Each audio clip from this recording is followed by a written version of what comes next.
झी5 आजच सबस्क्राईब करा आणि पहा तुमचे आवडते शोज।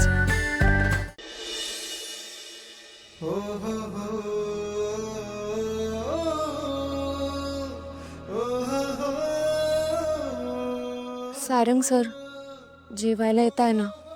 आलो। सावली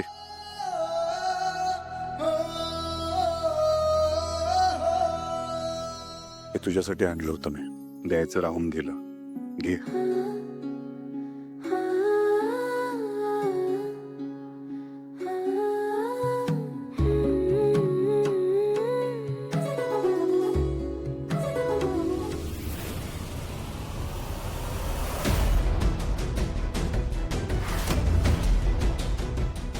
काय झालं अस्मी?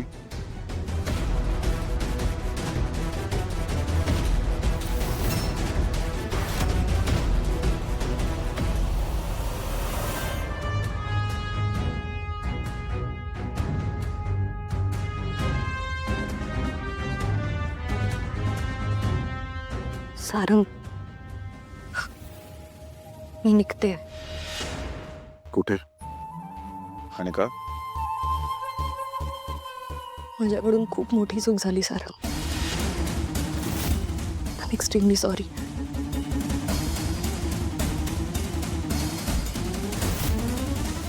सॉरी माझ्यामुळे तुला एवढा त्रास सहन करावा लागला।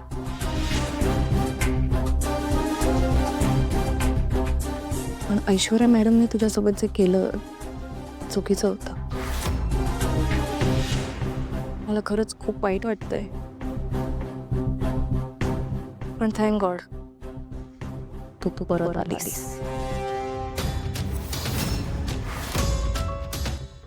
आय थिंक सगळ्या गोष्टी क्लिअर झाल्यात, सो जाते मी।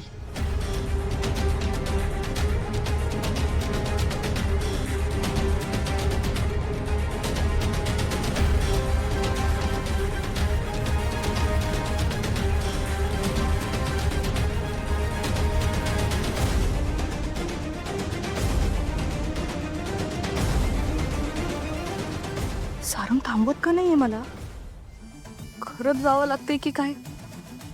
अस्मी ड्रामा महागात पडणार आहे। तुला खूप मोठी रिस्क घेतलीस तू। सारंग थांबव मला प्लीज, थांबव थांबव थांबव। अस्मी थांब।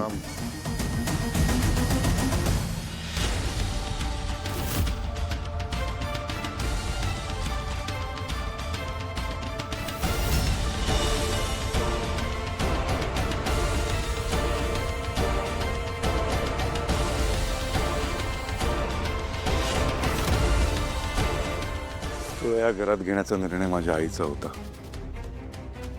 माझ्या आईने तुझ्यावर विश्वास ठेवला म्हणून तू या घरात राहू शकलीस। बरोबर बोललास तू सारंग। ऍक्च्युली भावनेच्या भरात बॅग भरली आणि निघाले होते। थँक्यू मला रिअलाइज करून दिलंस की मी इथे तिलोत्तमा मॅडममुळे आहे। त्यांना सांगितल्याशिवाय मी नाही जाऊ शकत खरं तर। त्या सध्या खूप टेन्शनमध्ये आहेत आणि माझ्या अशा वागण्याने त्यात अजून भर पडली असती। मी त्यांनाच विचारून जाते।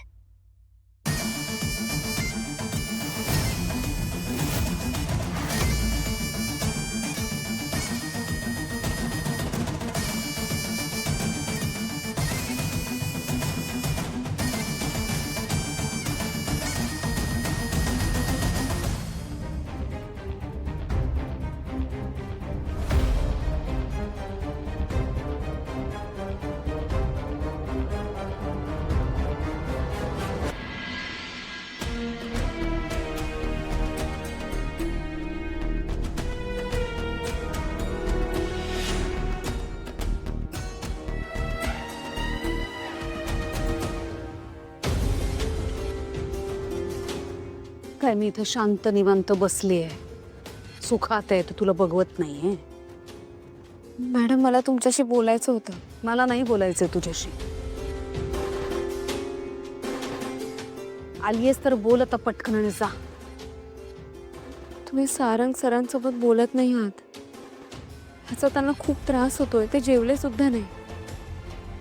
तुम्ही एकदा त्यांच्याशी बोला ना. त्यांचं ना खूप प्रेम आहे तुमच्यावर, खूप जीव आहे तुमच्यावर. त्यांच्यासाठी तुम्ही खूप महत्वाच्या आहात तिलोत्तमा मॅडम.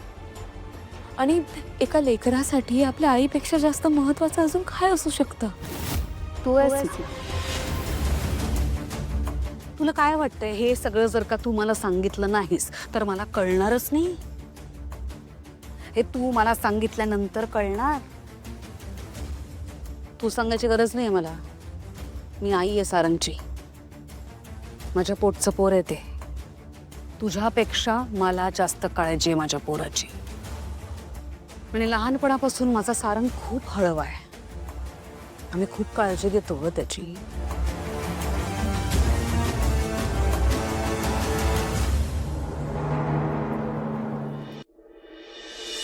मला ना अजूनही तो दिवस आठवतोय जेव्हा त्या गुंडांना त्याला किडनॅप केलं होतं. खूप घाबरला होता तो. सैरपैर झाला होता आणि तेव्हापासून तो अंधाराला काळोखाला घाबरतो.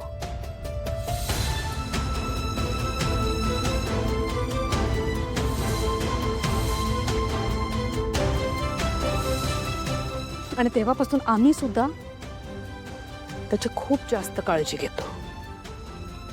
मी तर तळहातावरच्या फोडासारखं जपते त्याला. एक आई म्हणून मी खूप स्वप्न बघितलेत त्याच्यासाठी. स्वप्न बघितली होती.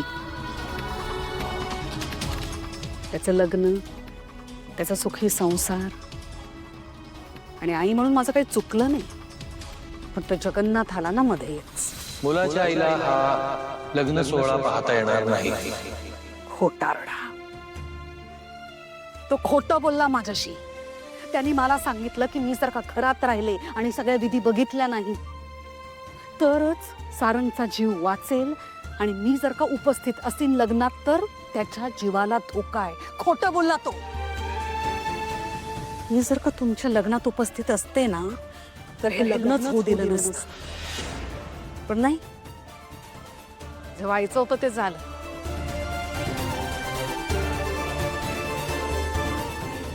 त्याच्यानंतर माहिती ना तुला काय झालं? त्यानंतर तू आलीस आमच्या घरात. आम्हाला कुणालाही तू नको असताना माझं स्वप्न उद्ध्वस्त केलं तू आणि त्या जगन्नाथनी. तुला माहिती आहे ना तुमचं लग्न झाल्यानंतर माझा बिचारा सारंग, त्याची काय अवस्था झाली होती? तो खोलीमधून बाहेर निघत नव्हता. त्याला शॉक बसला होता. तो डिप्रेशन मध्ये होता. हे सगळं कुणामुळे झालं? तुझ्यामुळे. अख्ख्या जगासाठी झालंय तुमचं लग्न. पण संसाराचं काय? चालू झालाय तुमचा संसार? नाही ना, होणार सुद्धा नाही. खोट्याच्या जीवावरचं लग्न कधीही टिकत नाही. ना तुमचा संसार चालू होईल ना माझं स्वप्न पूर्ण होणार. माझ्या घरात यापुढे कधीही पाळणा हलणार नाही तुझ्यामुळे.